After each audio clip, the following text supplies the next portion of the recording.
All right, so you just sold a put and now it's underwater. The stock dropped below the strike, your position is now in the red, and now you got a difficult decision to make. Do you wait and risk assignment? Do you roll the put to give yourself more time? Or do you close it, maybe at a loss, and then move on? Because here's the problem. All three can be the right and the wrong decision both at the same time. What matters is why the trade went against you, whether your original thesis is still intact, and whether the numbers still make sense. And I gotta say, I've got a single rule that makes that entire decision a whole lot easier. I'm gonna tell you right now. I roll when the trade is still profitable. Otherwise, I close it and move on. Well, in this video, I'm going to show you exactly how I make that call using a real example. I'm going to look at what happens if you're assigned, how and when to roll the trade, and of course, the profit target rule I use to keep winning trades from becoming problems in the first place. But before we begin, if you're new to the channel, hello, my name is Rick Orford. I'm a Wall Street Journal bestselling author, been trading since 1999, and no, I'm not a financial advisor.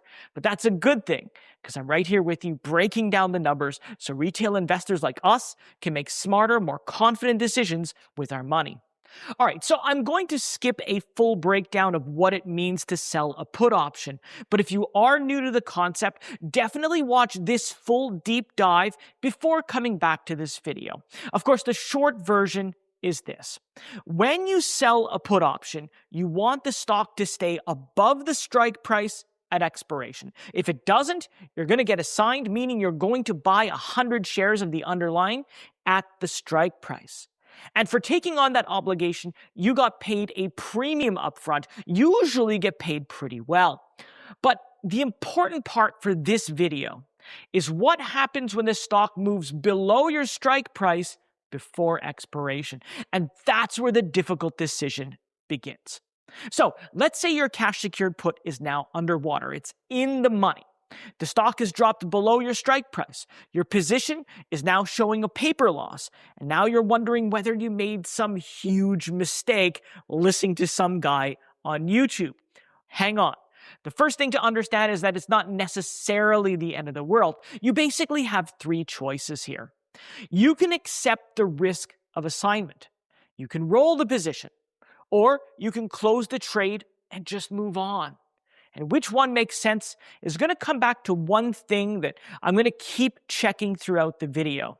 Is the original thesis still intact? All right, so let's put some actual numbers behind this. Now, for today, I'm going to be using Option Samurai. It's probably one of the easiest option scanners around. Even a monkey can use it. And if you don't already have an account, just sign up here using this QR code or find the link and click it in the description. And don't worry, you don't have to give up anything personal. Signing up literally takes a few seconds and you get a 14-day free trial. No credit cards, no questions, no nothing. They do this because they know, well, you're probably going to make some money within those first 14 days. All right, so let's log in, okay? Let's say I sold a $771 strike put on the SPY a couple of weeks ago and got $10.84 a share, or $1,084 total for the contract. The put expires on September 4th, about 14 days away, at least from the time of recording. But today, SPY is now trading at $766. Since the ETF's price is now below the strike price, the put is in the money. Uh-oh, now we have a decision to make. Well, let's start with assignment. If I sold the put because I genuinely wanted to own SPY at a lower price, then assignment isn't necessarily a bad outcome. In fact, it may have been part of my plan all along. And then I could just move to the third stage of the wheel strategy, which is probably one of the most powerful option strategies anywhere, especially if you want to turn your portfolio into a, well, figurative ATM. Now, if you do want to know more, check this video up here. Trust me, you will not be disappointed. In any case, if I am assigned, I'm going to be the proud new owner of 100 shares of the underlying at the strike price for each contract that was assigned. But because I collected a premium upfront, now my effective cost basis is actually lower than the strike price itself. Well, how low? Well, take that $771 per share that I just bought them at, but now I'm going to subtract the $10.84 in premium that I received. So now my effective cost basis is $760.16. Now, why is that important? Well, look at SPY. It's still trading at $766. My effective entry price is now below the market price, and that's the first decision point. If I'm comfortable owning SPY at $760.16 and my thesis hasn't changed, assignment might be perfectly fine. But what if I don't actually want to buy the shares? Well, that brings me to choice number 2, because maybe I actually don't want to spend $771 times 100. In that case, I can roll the option. Rolling means closing your existing short put using a buy to close order and then selling another one with either a different strike price, a different expiration date, or both. The idea here is to give the trade more time, more room to work in your favor, or both. But remember the rule I mentioned at the very beginning? Well, I don't automatically roll just because the stock dropped below my strike. Well, first, I want to know whether the trade still makes sense. Now, since I sold a put in the first place, I do need to buy back that same put to close it out.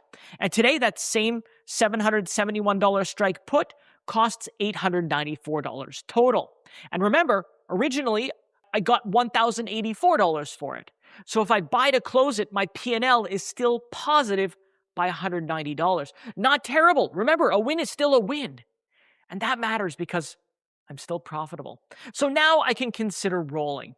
The next step is to sell another put. But this time, let's say I think SPY, it's not going to go any lower than, say, $750 in the next 30 to 45 days. But if it does, I'm actually okay with buying 100 shares at that price. So what do? Well, I'll roll the strike price down and the expiration out. Now, to actually find a trade like this, Option Samurai is built exactly for this kind of situation. You tell it what you're looking for, and it does all the dirty work for you. And of course, if you're not already following along, why? It's completely free. Now, if you don't want to build the filters from scratch, it does give you predefined scans that are already ready to go. Short puts, leaps, calls, bullish setups, bearish setups, high risk, conservative, practically everything under the sun that you can possibly think of. And once you're in a trade, it's got a built-in trade log that syncs with your brokerage if you want, so you're not tracking any of this by hand. So let's set the filters right here to look for the trade that I was just talking about, starting with the naked put screener.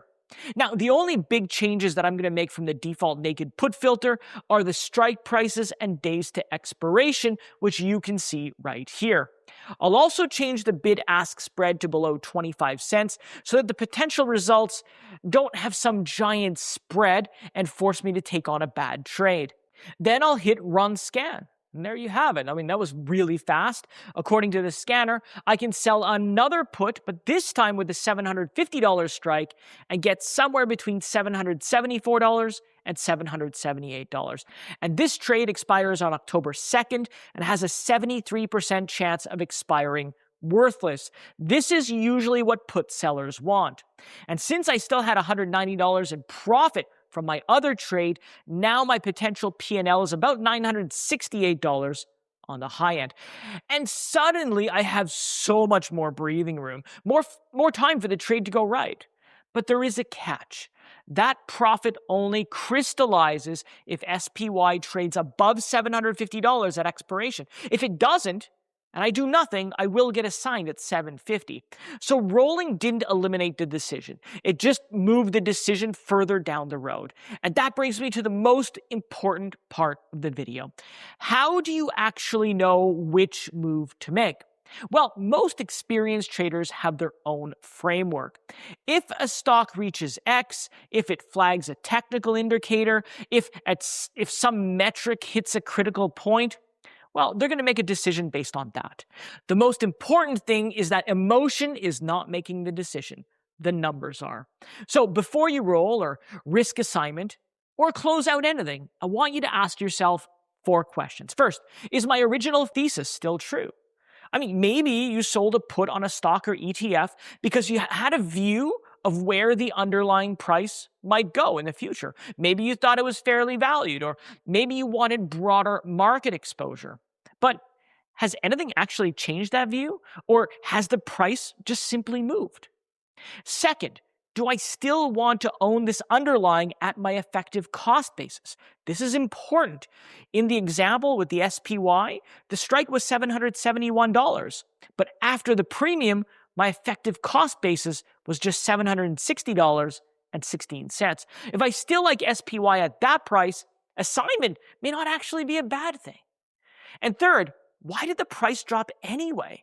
I mean, a down day because the entire market sold off, say on rate fears or news, is very different from an individual company falling because, say, it missed on earnings or cut its guidance. Price alone doesn't tell you whether your thesis is broken. And fourth, how much time do I actually have left?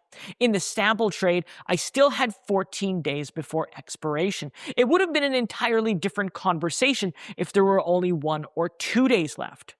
Well, those 4 questions lead directly into 3 choices. Risking assignment makes sense if your break-even still makes sense.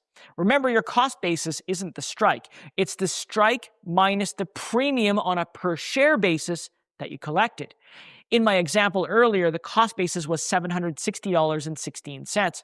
If you're comfortable owning shares at that price and you believe the investment still makes sense over time, then assignment can actually be the cleanest outcome. Then you can either hold the shares or sell covered calls on them as part of the wheel strategy. Rolling, though, it usually makes the most sense when your thesis is still intact, but you simply want to give the trade more time to work. But I do have one additional rule. Only roll when the trade is still profitable. That is my first rule of rolling. If I can close the original position with an overall profit still and open a new trade that I would be comfortable entering in on its own, then rolling still makes sense. But if I'm already losing money and the underlying keeps moving lower and lower, I don't want to keep rolling the same trade week after week because I don't want to admit that the original thesis didn't pan out. I mean, that doesn't make sense. It'd be like catching a falling knife multiple times between each floor of a 12-story building. Makes no sense. At some point, rolling stops being trade management and actually starts becoming denial. And that's when closing and walking away makes the most sense. Let's say you've got an earnings miss, a guidance cut, a sector that's getting ripped apart. These things happen all the time. Sometimes the thesis just breaks. It's part of trading. It will happen at some point in your career. It doesn't automatically mean you did something wrong. As far as you knew at the time, you may have done everything right and by the book. You don't have full control over what moves the market. What you do control is what happens next. And closing a trade, whether it ends in a profit or a loss, man, that takes a lot of discipline. I mean, just accept the setup. It no longer works and move on. I mean, I've known traders who've made entire fortunes trading high-risk instruments and then lost it all just as fast, just because they doubled down on every loss and everything that didn't work in the way that they wanted to. So, yeah, sometimes it's not about being right. It's about discipline. And of course, there's another rule that I use that helps prevent these decisions from becoming necessary in the first place. For me, I like to close short option trades when I get about 80% of the potential profit, at least most of the time I do. Now, if I sold a put and I collected $100 per contract, the moment I can buy it back and keep $80, I'm going to do it. Now, I'm not going to risk that final $80 I've already earned just to squeeze out another $20 out of the trade. It makes no sense.